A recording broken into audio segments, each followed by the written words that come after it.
Top administration officials sounded dire warnings as they came to Capitol Hill to explain the president's decision to send an additional 30,000 troops to Afghanistan. Failure in Afghanistan would mean a Taliban takeover of much, if not most, of the country, and likely a renewed civil war. Taliban-ruled areas could in short order become once again sanctuary for al-Qaeda, as well as a staging area for resurgent militant groups on the offensive in Pakistan.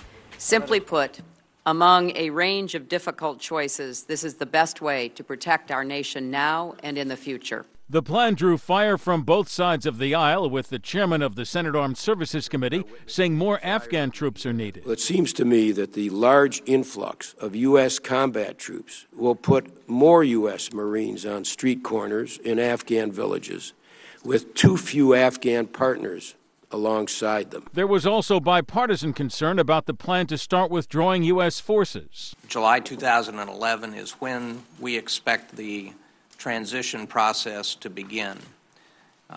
Our view is that... Is that date conditions-based or not? No, sir. Okay.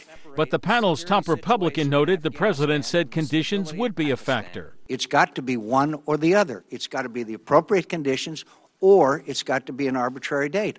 You can't have both. That led the defense secretary to acknowledge the troop timeline could change. We will have a thorough review in December 2010. If it appears that the strategy is not working and that we are not going to be able to transition in 2011, then we will take a hard look at the strategy itself. Under further questioning, Gates made clear that the July 2011 date to start withdrawing troops is not set in stone, and there is no set date for finishing the pullback. Congressional Republicans generally support the $30 billion buildup, but Democrats are voicing numerous concerns, ranging from whether the buildup will actually bring a faster end to the war to whether it'll take money away from needed domestic issues, leading Speaker Nancy Pelosi to say it'll be a tough sell for many. Jerry Bodlander, The Associated Press, Capitol Hill.